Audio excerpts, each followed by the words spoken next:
تو بہت ہی سبق۔ تو ایسا کہتے ہیں کہ آپ ابتدا کیجئے سیدنا موسیٰ علیہ السلام کے حوالے سے، آپ نے جو کچھ لکھا ہے وہ آپ بتائیں ہمیں۔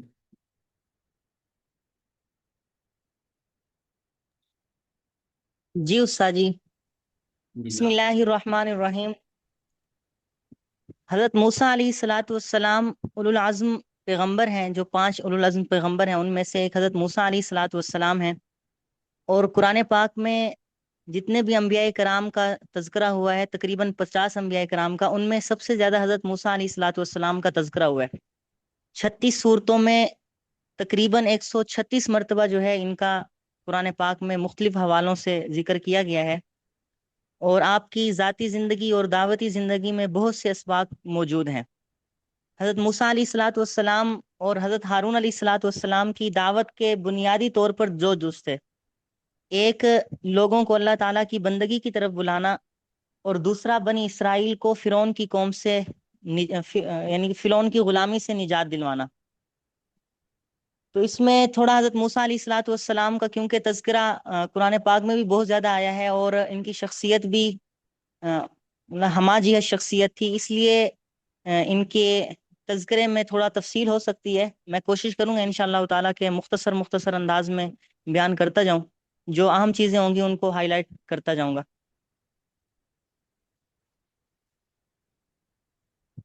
حضرت موسیٰ علیہ الصلاۃ والسلام کی قوم جو ہے وہ فرعون کی غلام تھی، اور اس کا ایک تاریخی پس منظر تھا، کیونکہ حضرت موسیٰ علیہ الصلاۃ والسلام کا تعلق جو ہے وہ بنی اسرائیل سے ہے۔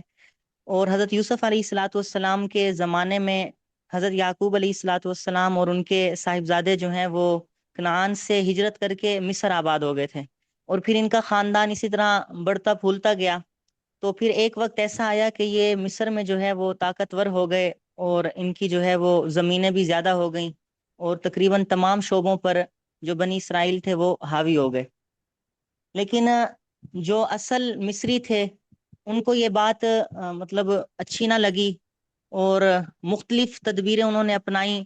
ان میں یہ یعنی کہ ایک طریقہ اپنایا گیا کہ ان کی قوم سے جو ہے وہ زیادہ کام لیے جانے لگے، یعنی کہ پستی کی طرف ان کی قوم کو لے جانے کے لیے تدبیریں اپنائی گئیں۔ قرآن پاک میں بھی مختلف حوالوں سے اس بات کا ذکر ہے۔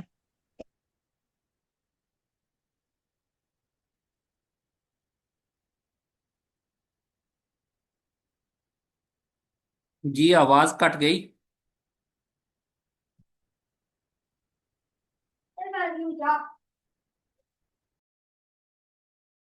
آواز کٹ گئی جی۔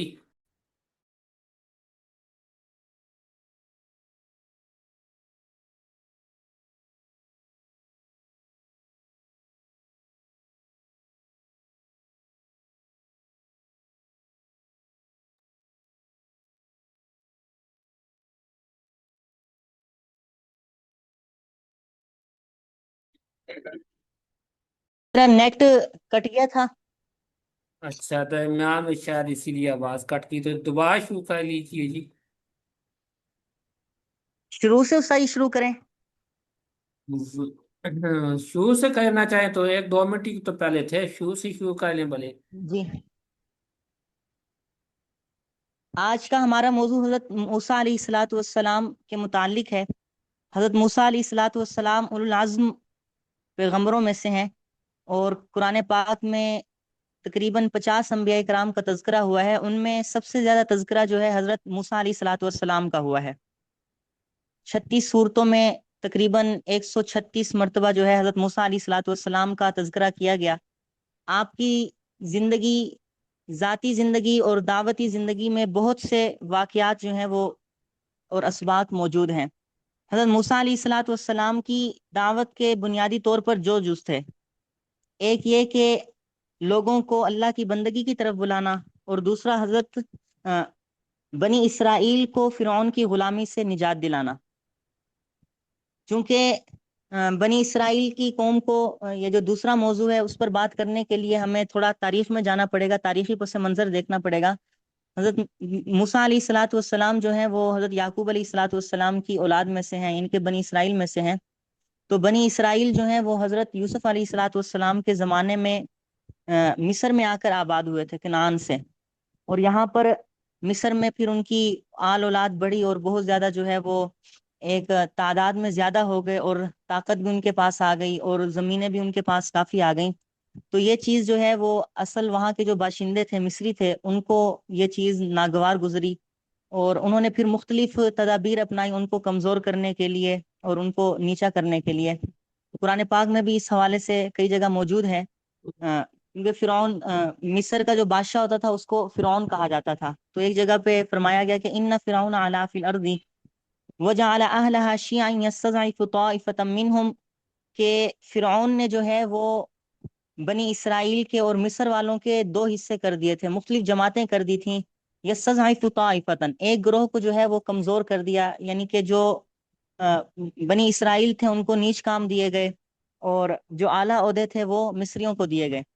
اسی طرح ایک تدبیر یہ بھی اپنائی گئی کہ ان کی قوت کو، افرادی قوت کو کم کرنے کے لیے یذبح ابناءہم ویستحیی نساءہم، کہ ان کے لڑکوں کو جو ہے وہ ذبح کیا جائے اور عورتوں کو جو ہے وہ چھوڑ دیا جائے تاکہ وہ ہماری خدمت کریں۔ تو یہ بنی اسرائیل کی افرادی قوت کو اور اسی طرح جو دوسری یعنی کہ ظاہری قوت تھی اس کو ختم کرنے کے لیے مختلف تدبیریں اپنائی گئیں۔ پھر جب انہوں نے دیکھا کہ قوم جو ہے وہ بنی اسرائیل کم ہوتے جا رہے ہیں، تو پھر یہ تدبیر اپنائی گئی کہ ایک سال یعنی کہ بچوں کو جو پیدا ہوں ان کو قتل کر لیا جائے اور دوسرے سال جو ہے وہ چھوڑ دیا جائے۔ پھر اللہ تعالیٰ کا ایک ضابطہ ہے کہ جب کوئی قوم ظلم پر اتر آتی ہے تو اس کے لیے اللہ تعالیٰ پھر کسی اور قوم کو بھیجتے ہیں۔ اس طرح قرآن پاک میں اس کا موضوع بھی ہے وَإِن تَتَوَلَّوْا يَسْتَبْدِلْ قَوْمًا غَيْرَكُمْ ثُمَّ لَا يَكُونُوا أَمْثَالَكُمْ۔ تو اسی طرح اللہ رب العزت کی تدبیر جو ہے وہ حرکت میں آئی، اور اللہ رب العزت نے بنی اسرائیل کو نجات دینے کے لیے اور ان کی قوت کو بڑھانے کے لیے تدبیر اختیار فرمائی، اور قرآن پاک میں اس کا تذکرہ ہے وَنُرِيدُ أَن نَّمُنَّ عَلَى الَّذِينَ اسْتُضْعِفُوا فِي الْأَرْضِ نَجْعَلَهُمُ الْوَارِثِينَ وَنُمَكِّنَ لَهُمْ فِي الْأَرْضِ۔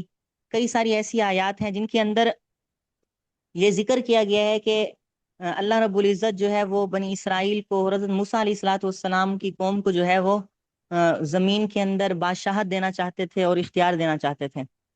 تو قدرت کا فیصلہ کہ حضرت موسیٰ علیہ الصلوۃ والسلام کی پیدائش اس سال ہوئی جس سال بچوں کو قتل کیا جاتا تھا، اور پھر وہ سارا واقعہ سورۃ قصص میں موجود ہے تفصیل سے۔ پھر وہ حضرت موسیٰ علیہ الصلوۃ والسلام کی والدہ گھبرائیں اور ان کو مطلب القاء ہوا کہ وہ بچے کو جو ہے دریا کے حوالے کر دیں۔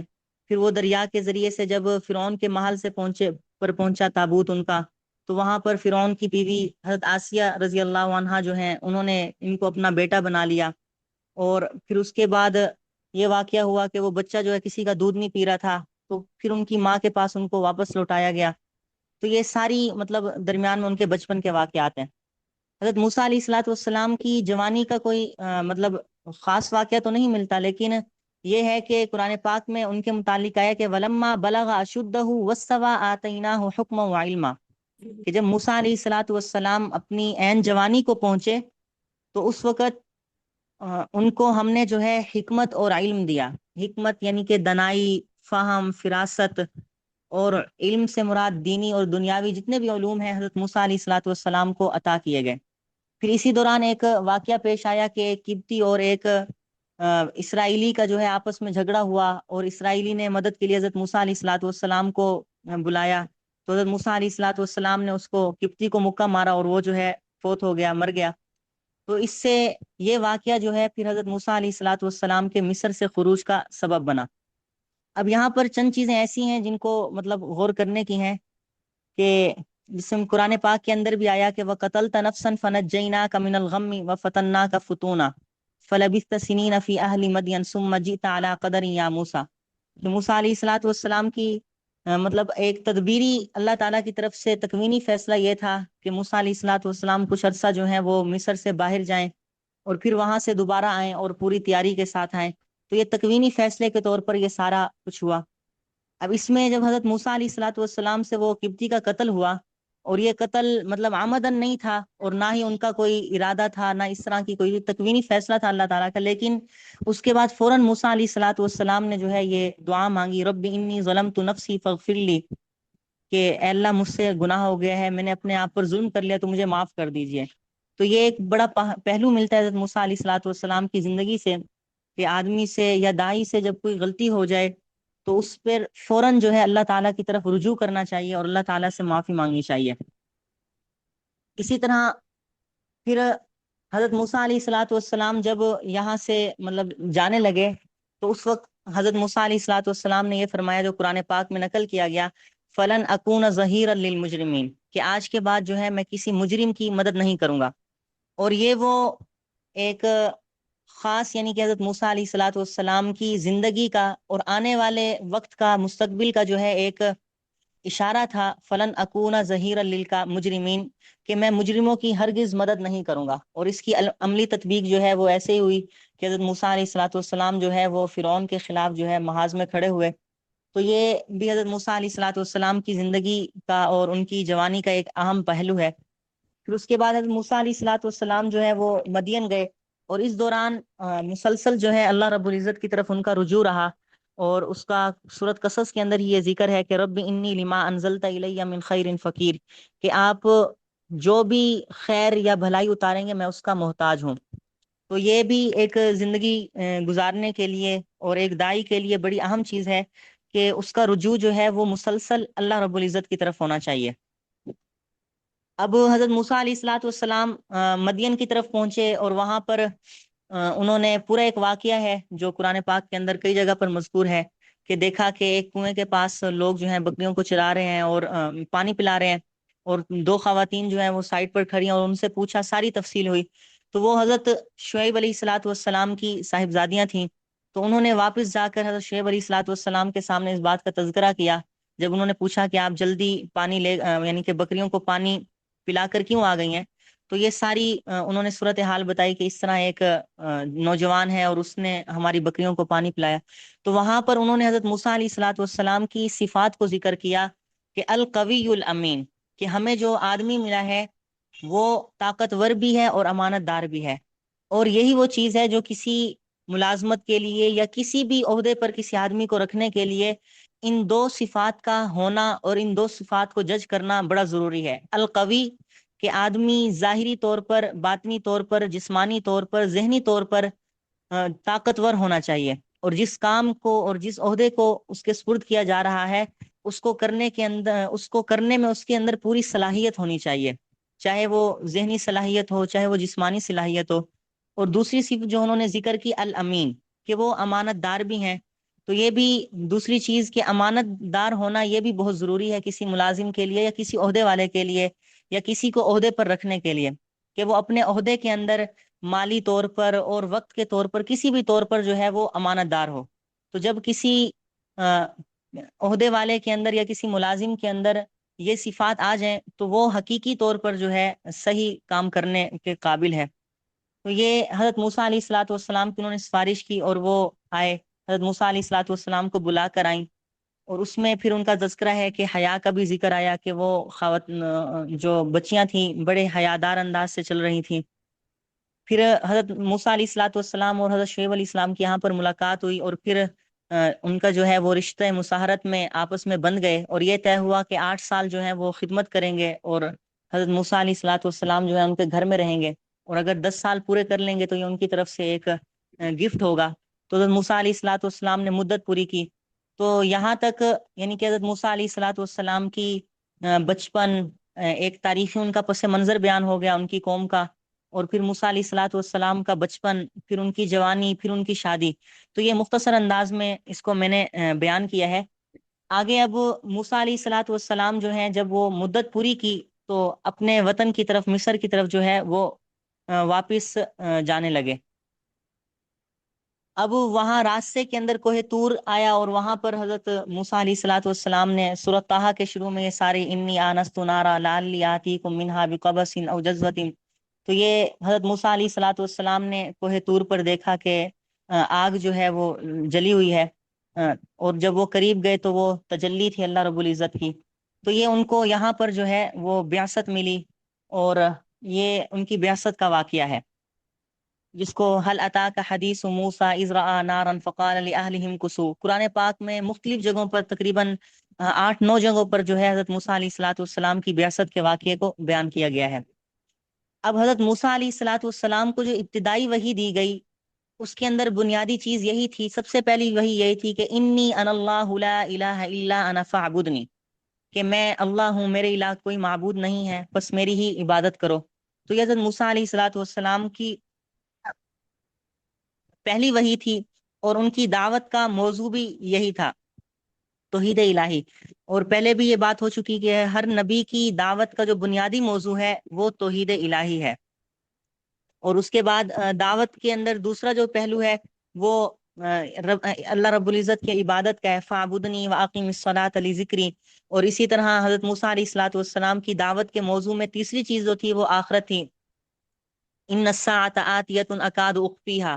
تو یہ جو ابتدائی وحی کی آیات ہیں، یہی آیات ہی حضرت موسیٰ علیہ الصلوۃ والسلام کی دعوت کا موضوع ہیں، جس میں ہم نے دیکھ لیا کہ ایک توحید الہی ہے، اور دوسرا جو ہے دعوت عبادت رب ہے، اور تیسرا جو ہے وہ آخرت کے متعلق ہے، ان الساعۃ آتیۃ اکاد اخفیہا۔ تو ان تین آیات کو اس کے لیے ہم مد نظر جو ہے وہ رکھ سکتے ہیں حضرت موسیٰ علیہ الصلوۃ والسلام کی دعوت کے موضوع کے طور پر۔ اس کے بعد پھر حضرت موسیٰ علیہ الصلوۃ والسلام کو اس مقام پر جو ہے وہ معجزہ دیا گیا، اور معجزہ یعنی کہ جو آدمی نبوت جس کے ہاتھ پر اللہ رب العزت نے نبوت کو ظاہر کرنا ہوتا ہے جس پر، تو اس کو ایک نشانی دے دیتے ہیں جو حجت ہوتی ہے کہ یہ آدمی جو ہے اللہ کے نبی کا اللہ کا نمائندہ ہے۔ معجزے کی یعنی کہ ایک مفہومی معنی میں نے بیان کر دیا، تعریف کتب میں دیکھی جا سکتی ہیں۔ تو حضرت موسیٰ علیہ الصلوۃ والسلام کو اس مقام پر جو ہے وہ دو بڑے معجزے عطا کیے گئے، ایک عصا کہ جس کے متعلق کہا گیا ما تلک بیمینک یا موسیٰ قال ہی عصا اتوکأ علیہا واہش بہا علی غنمی ولی فیہا مآرب اخری۔ اور پھر یہ فرمایا گیا کہ اس عصا کو ڈالیے، تو پھر وہ سانپ کی شکل اختیار کر گیا۔ تو حضرت موسیٰ علیہ الصلوۃ والسلام فطری طور پر جو ہے وہ ایک جو ڈر پیدا ہوتا ہے انسان کے اندر، اس کی وجہ سے حضرت موسیٰ علیہ الصلوۃ والسلام کے اندر ایک ڈر پیدا ہوا، تو اللہ رب العزت نے تسلی دی اور فرمایا کہ ہاتھ لگاؤ تو یہ دوبارہ عصا بن جائے گا۔ اور اسی طرح دوسرا معجزہ جو ہے وہ ید بیضا تھا کہ اپنے ہاتھ کو اپنے گریبان میں ڈالیے، اور جب آپ اس کو نکالیں گے تو وہ روشن ہوگا، اور روشن بھی ایسا ہوگا من غیر سو، کہ اس میں کسی قسم کی تکلیف نہیں ہوگی، جیسے آدمی کا برس کی وجہ سے ہاتھ سفید ہو جاتا ہے یا کسی اور وجہ سے، تو ایسا نہیں ہوگا، بلکہ یہ موزانہ طور پر ہوگا۔ تو اس موقع پر حضرت موسیٰ علیہ الصلوۃ والسلام کو جو ہے یہ دو بڑے معجزات جو ہیں وہ عطا کیے گئے۔ حضرت موسیٰ علیہ الصلوۃ والسلام کی دعوتی زندگی کا اگر جائزہ لیا جائے تو اس میں ایک چیز یہ خصوصی طور پر آتی ہے کہ حضرت موسیٰ علیہ الصلوۃ والسلام کو اجتماعی اور عمومی دعوت کے ساتھ ساتھ خصوصی دعوت کی بھی تلقین کی گئی۔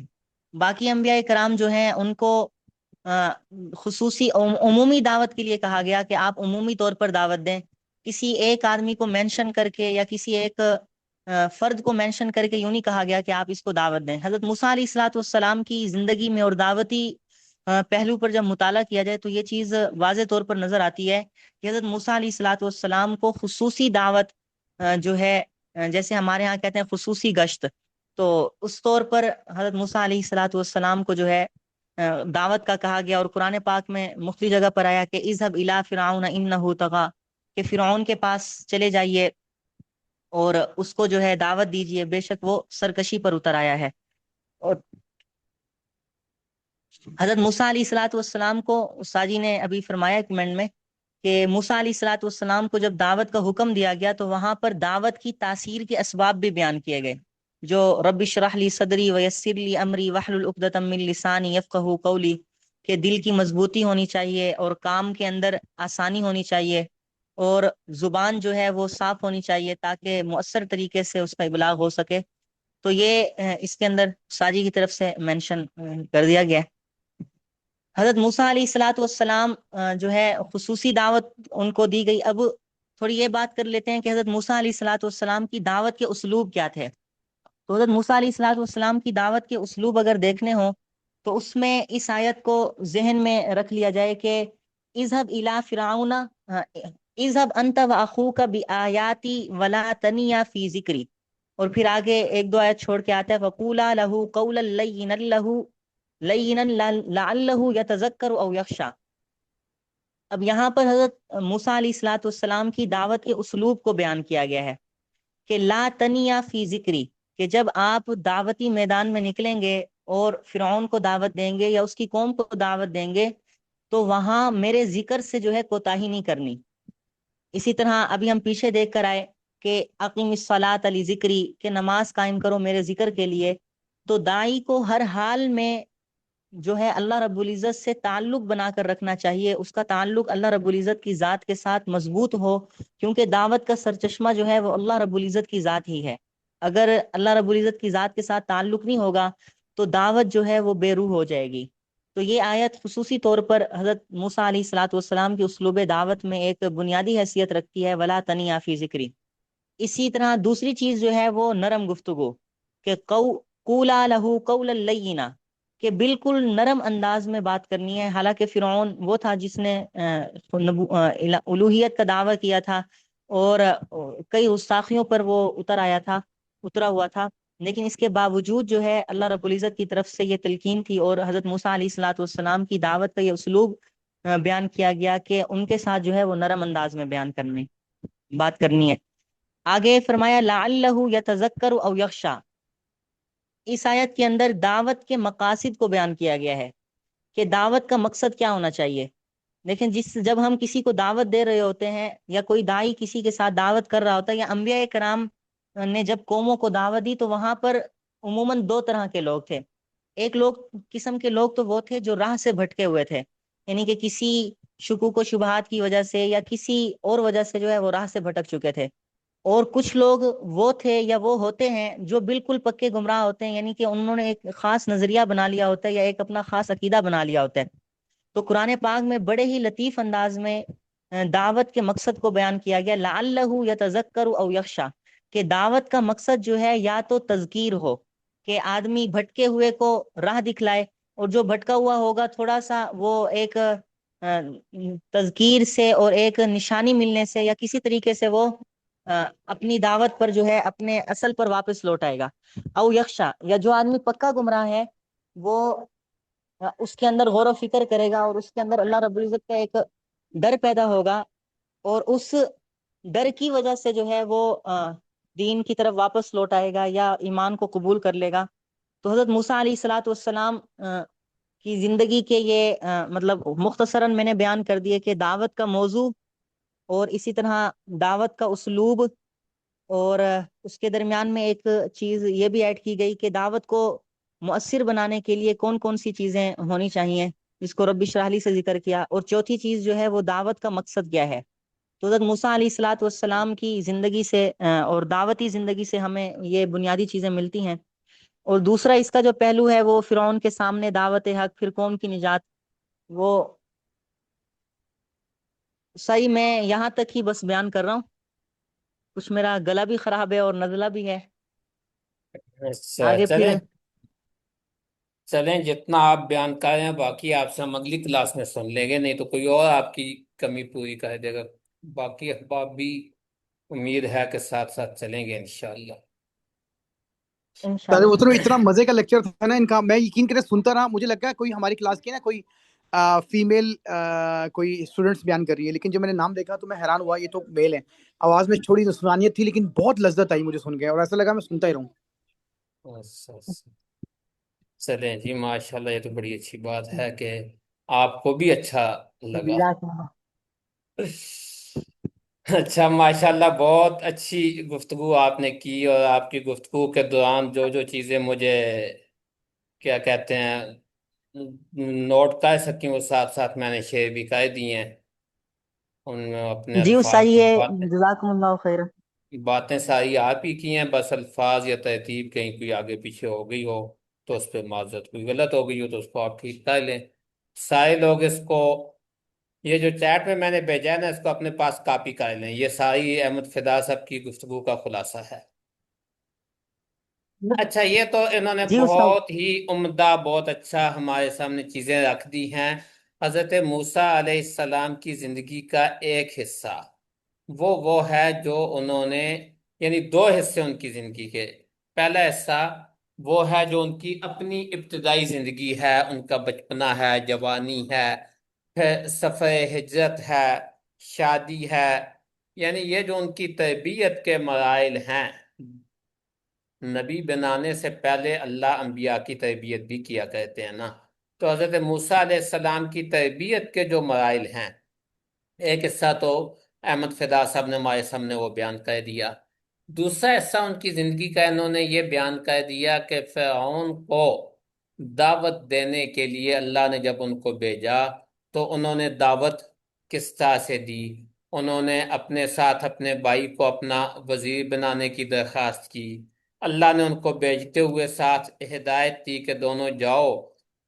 وہ اس نے سرکشی کی ہے، اذهب الى فرعون فانه طغى، اس نے سرکشی کی ہے، وہ بڑا کیا کہتے ہیں زمین میں بدماش بنا پھر رہا ہے، تو تم اس کی طرف اسی زور و شور سے دعوت دینے کے لیے جاؤ، لیکن دعوت دیتے ہوئے اپنے اسلوب کو نرم رکھو۔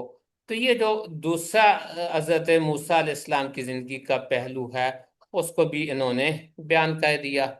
کچھ چیزیں اس میں مزید بھی اضافہ ہو سکتی تھیں کہ جیسے حضرت فرعون کو جب حضرت موسیٰ علیہ السلام جب فرعون کو دعوت دے رہے ہیں تو دعوت دیتے ہوئے فرعون ان سے پوچھتا ہے کہ فمن ربکما یا موسیٰ، موسیٰ تمہارا رب کون ہے؟ تو حضرت موسیٰ علیہ السلام اس کے جواب میں کہتے ہیں کہ ہمارا رب وہ ہے جس نے ہر چیز کو تخلیق کیا ہے، ہر چیز کو ساخت عطا کی ہے، پھر اسے راستہ دکھایا ہے۔ ربنا الذی اعطی کل شیء خلقہ ثم ہدی۔ حضرت موسیٰ نے اللہ کی ربوبیت کو کائنات کے نظام اور مخلوقات کی تخلیق و ہدایت سے واضح کر کے اپنے رب کا تعارف کروایا۔ اب اس کے اندر بھی ایک دائی کے لیے نصیحت ہے کہ وہ جب دعوت دے رہے ہیں اس شخص کو جو کہتا ہے کہ میں رب ہوں، میں مالک ہوں، سب کچھ میرے اختیار میں ہے، تو اس کو سمجھانے کے لیے کائنات کی ہر چیز کے رب اور خالق کا تعارف اس طرح سے کروا رہے ہیں۔ اچھا، اسی طرح اس کا اگلا ایک قصہ وہ ہے کہ جس میں فرعون کے پروپیگنڈا اور اس کے پروپیگنڈے کا جواب، فرعون دلیل میں ناکام ہوتا ہے، حضرت موسیٰ کو جادوگر قرار دیتا ہے، مختلف الزامات لگاتا ہے، ان کی شخصیت کو نشانہ بناتا ہے، لوگوں کو بھڑکاتا ہے کہ یہ تم سے تمہارا اقتدار چھیننا چاہتا ہے تاکہ کسی نہ کسی طریقے سے اصل مسئلے سے توجہ ہٹ جائے۔ تو حضرت موسیٰ علیہ السلام نے اس سارے پروپیگنڈے کا مدلل اور واضح نشانیوں کے ساتھ جواب دیا۔ تو یہ حضرت موسیٰ کی زندگی کا دوسرا السلام علیکم۔ حصہ ہے۔ جی آپ ادھر اپنے نظریات پلانے آ گئے؟ سر مجھے ایک سوال میرا پیدا ہوتا ہے سر، میں نے بڑا کوشش کی سوال کا جواب مجھے مل جائے کہیں سے، ابھی واقعہ بیان کیا آپ نے، آیتیں بھی پیش کی، کیا اجازت ہے سوال کرنے کی؟ جی جی بولیں، بولیے مفتی صاحب۔ محترم مجھے ایک بات آشنا ہے کہ اللہ تعالیٰ خوش رکھے، میں قربان جاؤں استاد محترم آپ پر، آپ کے پورے آل پر۔ استاد محترم میرا سوال یہ ہے، میری بہنیں بھی بیٹھی ہیں، میں یہ سوال کر رہا ہوں تو مجھے اس پہ کوئی شرم نہیں ہے، لیکن ظاہری بات ہے میں یقین کریں بہت اس کے حوالے سے میں بڑا سوچتا ہوں کہ حضرت موسیٰ علیہ السلام جب جان بچانے، ان دو عورتوں کا ذکر آیا جس کو پانی پلایا گیا اور وہ پکڑی ہوئی پانی پلایا، آئی تھنک سب کچھ آیا، قرآن کی آیتیں روایت کی، لیکن ایک اپنے ایک مکے سے ایک بندے کو مار دیا، قبطی کو، ایسے ہی نا جان بچا کے نکلے ہیں استاد محترم۔ تو جی جی مجھے سمجھ نہیں آتی کیا ایک مکے سے ایک پن سے بندہ مر گیا، وہ ہم جب کہتے ہیں نا مرد کی طاقت، تو کیا اس سے مردانہ طاقت ہی وہ مراد ہوتی ہے، کچھ اور بھی ہوتی ہے، یا کہ جسمانی طاقت؟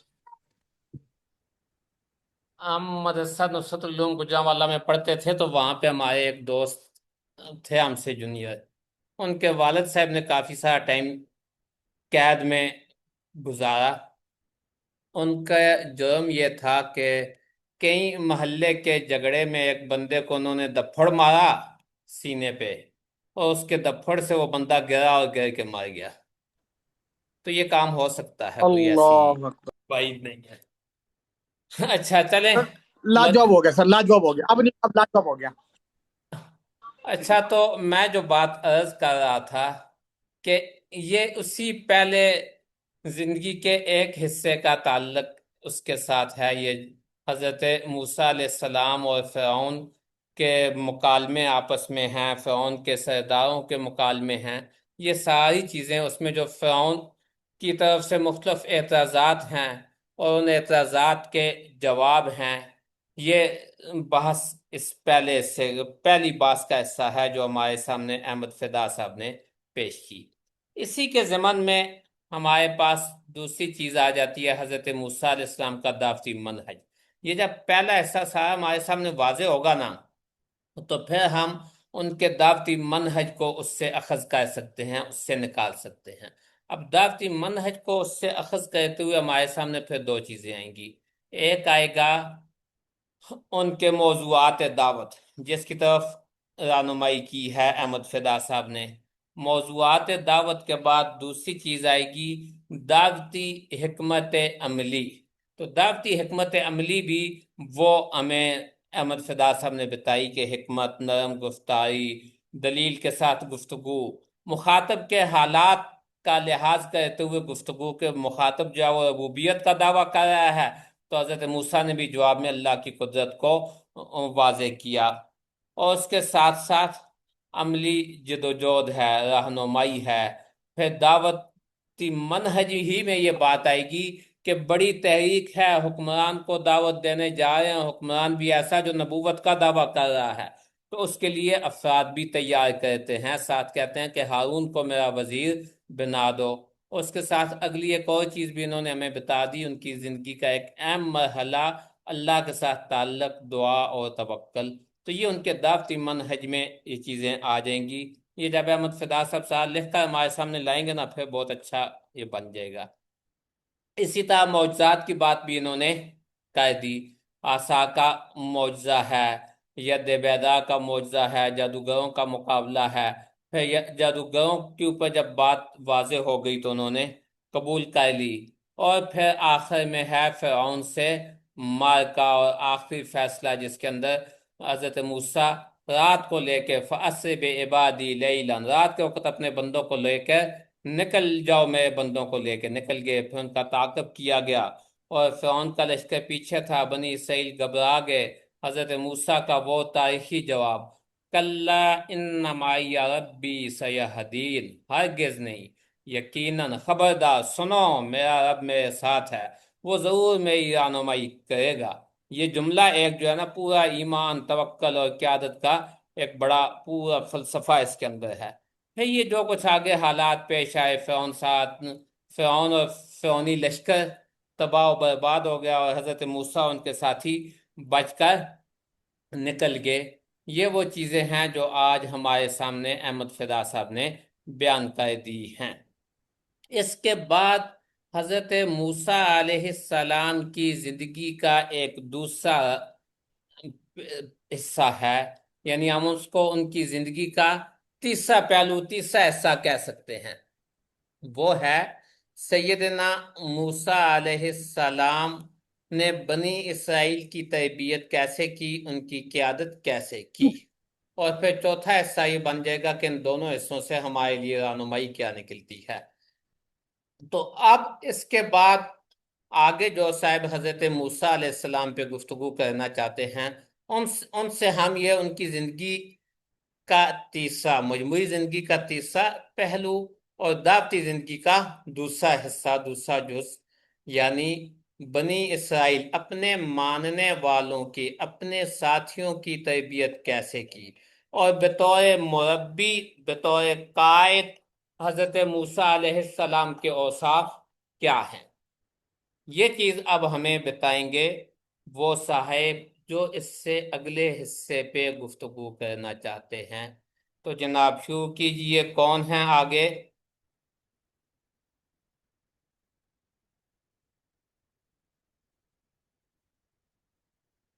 یعنی ایک حصہ آپ کے پاس ہو گیا نا، ولادت، اور ولادت کے بعد ان کا پس منظر، پھر نشو و نما، نبوت، فرعون کی طرف دعوت، دعوتی منہج، معجزات وغیرہ، یہ چیزیں ہو چکی ہیں۔ اب اس کے بعد اگلی بات کہ اپنی مظلوم قوم کو فرعون کے ظلم سے نجات دلائی ہے۔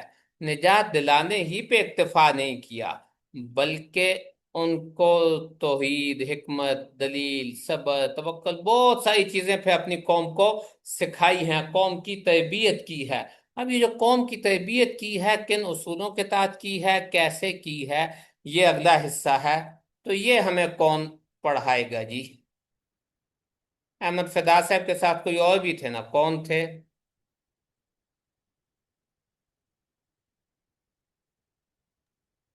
استاد جی ذہن میں نہیں آ رہا کون تھا۔ غالباً عظیم اللہ عبد الغنی صاحب تھے، ابھی ہیں کہ چلے گئے ہیں کہیں؟ نمبر نام ان کا مجھے نہیں نمبر نظر آ رہا، مجھے لگتا ہے شاید وہی تھے، یا طالبات میں سے کوئی تھی۔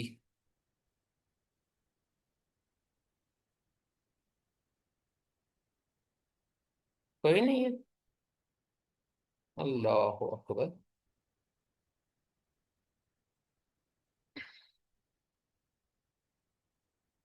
اچھا چلیں، کوئی نہیں ہے تو پھر 5-7 منٹ میں خلاصہ میں بتا دیتا ہوں، اور تفصیل پھر آپ احمد فدا صاحب لکھیں گے تو لکھا ہوا ہمارے احباب پڑھ لیں گے، میں بھی پڑھ لوں گا انشاءاللہ۔ تو آج کی گفتگو کا دوسرا حصہ ہے صفیہ کہ صاحبہ کہہ رہی ہیں کہ میں کر لوں، جی کر لیں۔ آپ اس صحیح خلاصہ بیان کر دیجئے تاکہ خاکہ آ جائے ہمارے سامنے، اچھا پھر یہ صفیہ، جو کام کرنا نہیں چاہے گا تو۔ جی، میں خلاصہ آخر میں پیش کر دوں گا، ساتھ ساتھ لکھ دوں گا جو جو بات مجھے صفیہ صاحبہ کی سمجھ آئے گی، صفیہ نور صاحبہ بیان کریں، انہوں نے کہا ہے تو ان کا حق ہے کہ وہ بیان کریں، جی شروع کریں جی۔ میں ساتھ ساتھ لکھتا جاؤں گا چیٹ میں، جو جو بات ان کی مجھے سمجھ لگے گی اپنے انداز میں لکھتا جاؤں گا، آپ کے سامنے آ جائے گا سب کچھ۔ جی صفیہ صاحبہ شروع کیجیے۔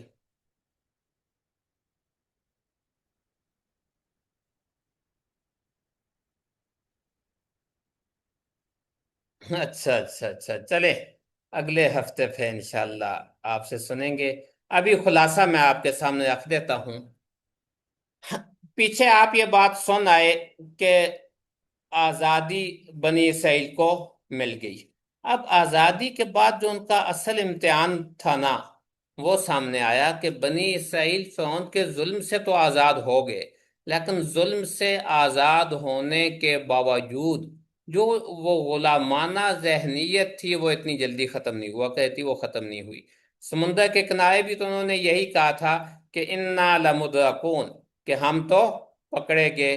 تو اس کے جواب میں حضرت موسیٰ علیہ السلام نے انہیں تسلی دی، اور تسلی دیتے ہوئے یہ کہا کہ کلا ان معی ربی سیہدین، ہرگز نہیں، میرا رب میرے ساتھ ہے، وہ میری ضرور رہنمائی کرے گا۔ تو حضرت موسیٰ علیہ السلام کا اب یہ اگلا کام شروع ہوا کہ وہ جو اس سے پہلے بنی اسرائیل کے دلوں میں غلامانہ ذہنیت تھی، غلامی کا خوف تھا، اس خوف کو انہوں نے دور کیا۔ خوف کو دور کرنے کے ساتھ ساتھ قوم کو اب اللہ کی نعمتوں کی یاد دہانی بھی کروائی، کیونکہ غلاموں کی زندگی ایک بڑی عجیب سی ہوتی ہے، غلامی کی زندگی میں انسان کے اندر سے سوچنے سمجھنے کی صلاحیتیں ختم ہو جایا کرتی ہیں۔ تو حضرت موسیٰ علیہ السلام اب ان کو یاد کروا رہے ہیں، بار بار اللہ کی نعمتیں یاد کروا رہے ہیں۔ سورہ مائدہ میں دیکھیں نا، یا قوم اذکروا نعمت اللہ علیکم، اے میری قوم اللہ کی اس نعمت کو، اس احسان کو یاد کرو جو اللہ نے تم پہ کیا، کہ اللہ نے انہیں فرعون کے ظلم سے نجات دی۔ وہ سارے پورے رکوع میں یہ بیان ہوا، ان میں انبیاء پیدا کیے، انہیں حکومت دی، انہیں شریعت عطا کی، ان کے لیے رزق کے انتظامات کیے، اور انہیں یہ ذمہ داری عطا فرمائی کہ وہ لوگوں کو رہنمائی کریں۔ تو قوم کی تعمیر کے لیے یہ ایک بڑی اہم چیز ہوتی ہے کہ قوم کو اس کی تاریخ کا شعور دیا جائے، قوم کو ان کے اوپر جو اللہ کی طرف سے نعمتیں ہیں، جو احسانات ہیں، ان نعمتوں کے، ان احسانات کی قدر دانی سکھلائی جائے، اور ذمہ داریوں کا شعور پیدا کیا جائے۔ اس وقت آپ سوسائٹی کو اگر دیکھیں نا، یہ ایک بڑا مسئلہ ہے ہماری سوسائٹی میں کہ ہم لوگ اپنی تاریخ سے ناواقف ہیں، تاریخ کا ہمیں کوئی پتہ نہیں کہ ہم کون ہیں، کہاں سے ہیں، ہمارے آباء و اجداد کون تھے، ہمارے بڑوں نے کیا کیا کام کیے، کیسے کام کیے، کن حالات میں کام کیا۔ تاریخ سے بالکل قوم کو کاٹ دیا گیا ہے، اور وہ تاریخی تسلسل جو ہے اس وقت ہمارا بطور خاص ہم مذہبی لوگوں کا یہ مسئلہ ہے کہ تاریخی تسلسل ہمارے سامنے نہیں ہوتا، کہ حضرت رسول اللہ صلی اللہ علیہ وسلم، آپ کے صحابہ، صحابہ کے بعد تابعین، تبع تابعین، بزرگوں کا ایک پورا تسلسل، ایک پوری لڑی ہے، ہم اس لڑی کو چھوڑ دیتے ہیں، کاٹ دیتے ہیں۔ ہم کہتے ہیں جی مولانا محمد قاسم نانوتوی ایک بندہ تھا جس نے دارالعلوم دیوبند قائم کیا، تو بس وہ قاسم نانوتوی صاحب سے ہماری تاریخ شروع ہوتی ہے، مولانا احمد رضا خان ایک آدمی تھا، وہاں سے ہماری تاریخ شروع ہوتی ہے۔ پیچھے کی تاریخوں کو ہم اپنے تاریخی تسلسل کو بھول جاتے ہیں۔ مولانا مودودی ہیں جنہوں نے جماعت اسلامی کا سلسلہ شروع کیا، تاریخی تسلسل کیا ہے وہ ہمارے سامنے نہیں۔ ہمیں بس یہ نظر آتا ہے کہ مولانا زاہد الراشدی ہیں جنہوں نے اشعیہ اکیڈمی بنائی، اور اشعیہ اکیڈمی کے اندر لوگوں کی تربیت کرتے ہیں، اور ان کی اکیڈمی اور وہاں پہ رہنے والے اس وقت جن لوگوں نے وہاں پڑھا ان میں سے سینکڑوں لوگ ایسے ہیں جو جدید تعلیمی اداروں میں آگے پیچھے کام کر رہے ہیں۔ اس کے پیچھے جو ایک تاریخی تسلسل ہے، جس تسلسل کے ذریعے مولانا زاہد الراشدی اس سطح پہ پہنچے، انہوں نے یہ سارا کچھ کیا، اس تسلسل کو ہم چھوڑ دیا کرتے ہیں۔ تو دائی کے لیے، قومی قیادت کرنے والے کے لیے یہ بڑی اہم چیز ہوتی ہے کہ اس کے تاریخی تسلسل کو برقرار رکھے۔ سورہ مائدہ میں جہاں پہ یہ باتیں ہیں وہاں دیکھیں کہ وہاں ان کو تاریخی تسلسل یاد کروایا جا رہا ہے۔ تاریخی تسلسل کے ساتھ ساتھ پھر جو نعمتیں ہیں ان نعمتوں کی بھی یاد دہانی ہونی چاہیے۔ اس وقت ہماری قوم کا ایک مسئلہ یہ بھی ہے کہ ایک بندے کے پاس دنیا کی ہر چیز موجود ہو، اس کے باوجود وہ کہتا ہے جی میرے کو تو ہے ہی کوئی نہیں، میں تو بالکل مر گیا، میرے پاس کچھ نہیں ہے، ایسا ہے ویسا ہے، وہ اپنے رونے ہی ہوتا رہتا ہے۔ پھر ذمہ داریوں کا شعور، تو ذمہ داریوں کا شعور بھی نہیں ہے اس وقت ہمارے یہاں۔ تو اس کے اندر ہمیں یہ ملتا ہے کہ حضرت موسیٰ علیہ السلام ان کی جب تربیت کر رہے ہیں بنی اسرائیل کی، تو تربیت میں انہیں یہ باتیں ساتھ یاد کروا رہے ہیں۔ اچھا، اس کے ساتھ تاریخ، نعمتوں کا شعور، ذمہ داریوں کا شعور، اس کے ساتھ ساتھ اگلی بڑی اہم چیز ہوتی ہے صبر اور اللہ سے مدد طلب کرنا۔ صبر کیا ہے؟ مستقل مزاجی، مستقل مزاجی سے کام کرتے ہیں۔ استعینوا، حضرت موسیٰ علیہ السلام نے جب بنی اسرائیل کو فرعون کے ظلم اور مشکلات کی بنی اسرائیل نے ابتدا میں شکایت کی، تو وہیں پہ ان سے کہا کہ استعینوا باللہ واصبروا ان الارض للہ یورثها من یشاء من عبادہ والعاقبۃ للمتقین۔ اللہ سے مدد مانگو، صبر کرو، بے شک زمین اللہ کی ہے، وہ اپنے بندوں میں سے جسے چاہتا ہے اس کا وارث بناتا ہے، اور اچھا انجام متقیوں کے لیے ہے۔ اب تین چیزیں یہاں پہ ہمیں ملتی ہیں: استعانت باللہ، صبر، اور اس نے انجام کا یقین۔ تو حضرت موسیٰ علیہ السلام اپنی قوم کی تربیت کرتے ہوئے ان کو یہ تین چیزیں سکھا رہے ہیں۔ سب سے پہلے ہے اللہ سے مدد طلب کرنا، دوسرا ہے صبر۔ صبر کا معنی میں کیا کرتا ہوں مستقل مزاجی، کہ مستقل مزاجی سے لگے رہیں، راستے میں جو کچھ رکاوٹیں آتی ہیں وہ وقت کے ساتھ ساتھ ختم ہو جائیں گی، اور اچھے انجام کی امید۔ ان تین بنیادوں پہ حضرت موسیٰ نے قوم کی تربیت کی۔ اس کے بعد جو قوم کی بنیادی فکر ہے، اس فکر کی حفاظت کی، کیونکہ قوم بنی اسرائیل کے ساتھ ایک لمبا عرصہ گزار کے آئی تھی، تو لمبا عرصہ بنی اسرائیل کے ساتھ گزارنے کی وجہ سے ان کے دل میں، دماغ میں یہ بات پیدا ہو گئی تھی کہ جس طرح بنی اسرائیل کے بت ہیں، جس طرح سے فرعونیوں کے بت ہیں، ویسے ہی ہمارے لیے بھی کوئی نہ کوئی بت ہونا چاہیے، اور ہمارے لیے سامنے کوئی ایسا خدا ہونا چاہیے جس کو ہم دیکھ کے اس کی عبادت کریں۔ تو یہ جو جاہلی اثرات ہیں یہ بھی ان کے اندر موجود تھے۔ حضرت موسیٰ علیہ السلام نے یہ جاہلانہ اثرات ان کے دل و دماغ سے نکالے، اور ان کی فکر کو، ان کے عقیدے کو درست کیا، اور اس معاملے میں حضرت موسیٰ نے سختی اختیار کی۔ اچھا، عقیدہ ٹھیک ہو جانے کے بعد اس چیز کی بھی ضرورت ہوتی ہے کہ اب قوم کو دستور العمل دیا جائے، قانون دیا جائے، شریعت دی جائے، اخلاقی اصول دیے جائیں، تاکہ ایک صالح معاشرہ بنے۔ تو وہ اخلاقی اصول دینے کے لیے، وہ قانون شریعت دینے کے لیے حضرت موسیٰ علیہ السلام کو اللہ نے کتاب عطا کی، اور حضرت موسیٰ نے وہ کتاب اپنی قوم کو دی۔ فَخُذْهَا بِقُوَّةٍ وَأَمُرْ قَوْمَكَ يَأْخُذُوا بِأَحْسَنِهَا۔ تو حضرت موسیٰ سے کہا گیا کہ اس کتاب کو مضبوطی سے پکڑو، قوم کو حکم دو کہ وہ اس کی اچھی چیزوں کو قبول کرے، ان کو اختیار کرے۔ تو یہ ان کو دیا گیا۔ پھر ایک پورا نظم بنایا، ایسا نہیں کہ قوم کو بس اکیلے اپنی شخصیت کے گرد گھماتے رہے ہوں، ایسا نہیں کیا، بلکہ نظم بنایا۔ جب خود نہیں تھے، کوئی طور پہ جا رہے تھے، تو اپنی جگہ حضرت ہارون کو اپنا نائب بنا کر گئے اور ان سے کہا کہ میری جگہ قوم میں رہو، اصلاح کرنا، مفسدوں کے راستے کی پیروی نہ کرنا۔ تو انتظامی ہدایت بھی کی۔ انتظامی ہدایت کے ساتھ 3 بنیادی اصول اپنے نائب کو سکھائے۔ آیت کیسے ہے جی یہ؟ 3 بنیادی اصول میں انہوں نے اپنے نائب کو سکھائے۔ کیا؟ میری قوم میں میری پیروی کو، میرے کیا کہتے ہیں، میری جگہ میں نائب بن کے میری قوم میں رہو، وہ اصلح، اور قوم میں اصلاح کرنا، اور ولا تتبع سبیل المفسدین، مفسدین کے راستے کی پیروی نہ کرنا۔ ذمہ داری کو سنبھالو، میرے نائب بنو، یعنی ذمہ داری کو سنبھالو، اصلاح کرو، اور فساد سے بچے رہو، فساد میں نہ آؤ۔ اچھا، اب وہ جو قوم کے اندر تربیت مکمل نہیں تھی اور قوم میں کچھ نہ کچھ کجی تھی، جس کی وجہ سے مسلسل نئے نئے فتنے آ رہے تھے، انہی نئے نئے فتنوں میں سے ایک فتنہ یہ بھی تھا کہ سامری نے ایک بچڑے کو لوگوں کے سامنے بنا کے پیش کیا، جس سے آواز آ رہی تھی، اس کو کہا کہ یہ تمہارا معبود ہے۔ تو اس کے لیے مسلسل نگرانی کی ضرورت تھی، مسلسل اصلاح کی ضرورت تھی۔ تو حضرت موسیٰ علیہ السلام نے وہ کام بھی کیا، حضرت ہارون نے بھی انہیں سمجھایا، اور حضرت ہارون کے بعد جب حضرت موسیٰ آئے تو غصے میں آئے، غضبان آصفہ، غصے میں آئے، اور کیا کہتے ہیں، اس پہ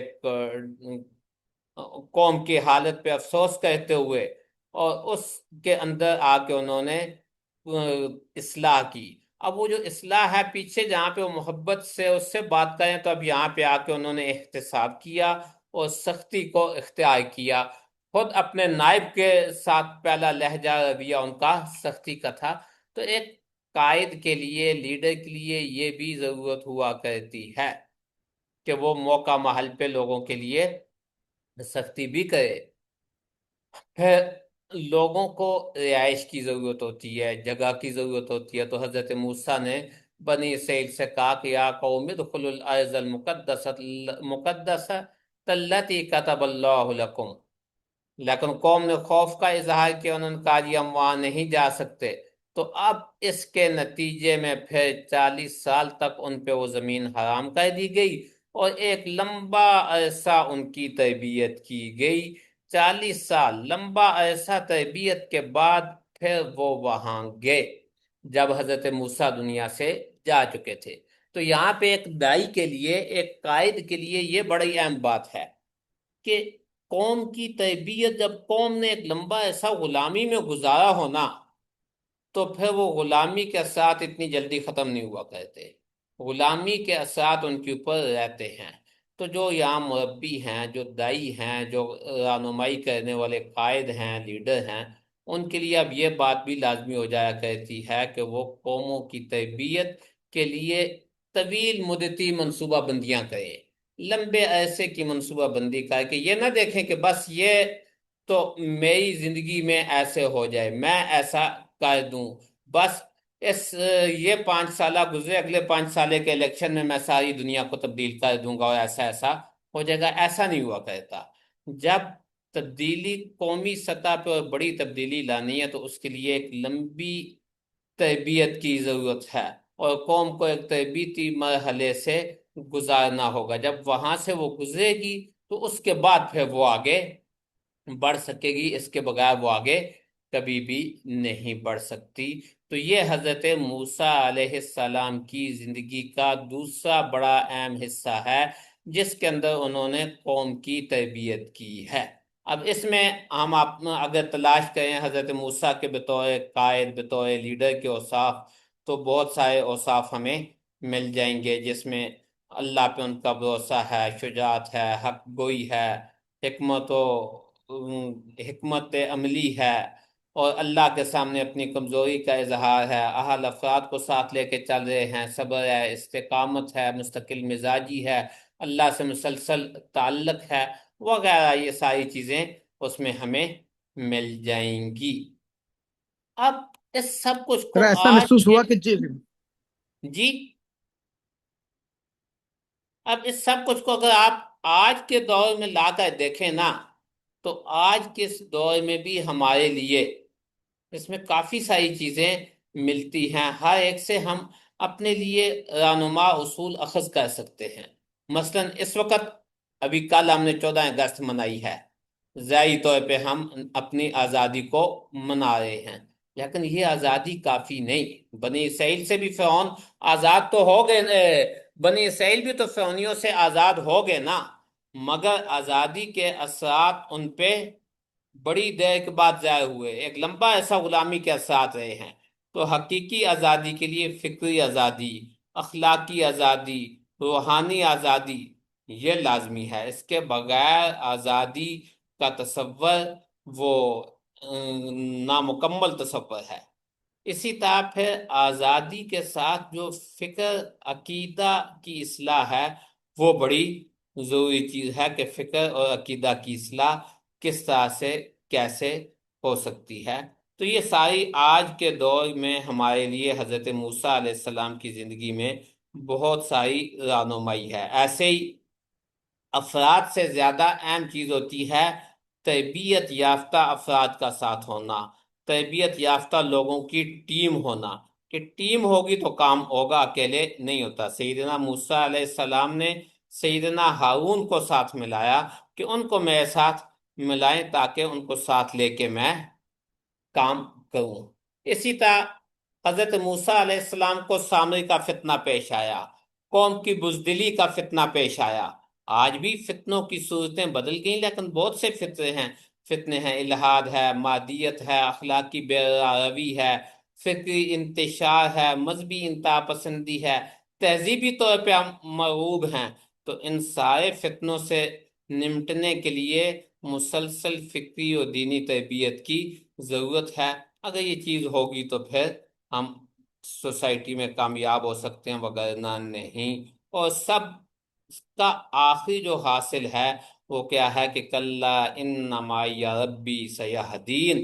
حضرت موسیٰ علیہ السلام کے اس کا یہ جملہ ہر دور کے دائی اور رہنما کے لیے بالکل ایک کیا کہتے ہیں رہنما جملہ ہے۔ اس کے لیے یہ جملہ حوصلہ دینے والا بلکہ حوصلے کا سرچشمہ ہے، کہ راستے جب بند ہیں، وسائل نہیں ہیں، حالات ناموافق ہیں، تو ان حالات میں بھی حضرت موسیٰ مایوس نہیں ہوتے، اپنی کوشش کرتے ہیں، اسباب کو اختیار کرتے ہیں، اس کے ساتھ ساتھ دعا کرتے ہیں۔ یہی چیز کوشش، اسباب اور دعا جب ملتی ہے تو اس کا نام توکل بن جاتا ہے، اور یہی توکل ہے۔ تو بہرحال یہ حضرت موسیٰ علیہ السلام کی زندگی کا دوسرا حصہ ہے، جس کو ہم انشاءاللہ جب ہمیں مولانا احمد فدا صاحب لکھ کر بھیجیں گے تو پھر ہم اس کو ان کے مضمون میں پڑھیں گے اور اس سے مستفید ہوں گے۔ اس کا خلاصہ سا میں نے دیا، تفصیل وہ خود ہی لکھتے رہیں گے۔ اور اگلے ہفتے صفیہ نور صاحبہ بھی مختصر سی کچھ چیزیں اس پہ کہیں گی انشاءاللہ۔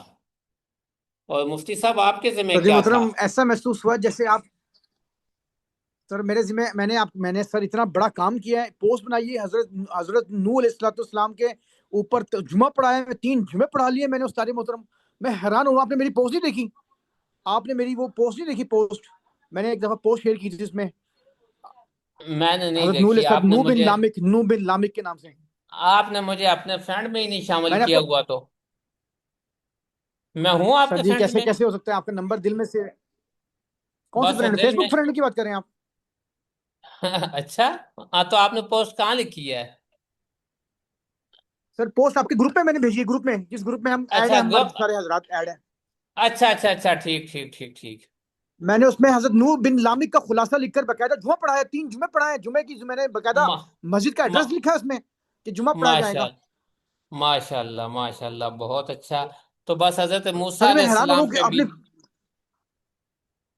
سر جی میں نے باقاعدہ حضرت نوح علیہ السلام پہ 3 جمعے پڑھائے ہیں، میں یقین مانے، میں آپ کو سچ اچھا، بتا رہا ہوں۔ میں نے یہ تو بہت اچھا ہو گیا۔ اب حضرت موسیٰ علیہ السلام پہ بھی آپ اسی طرح سے 2-3 جمعے پڑھائیں۔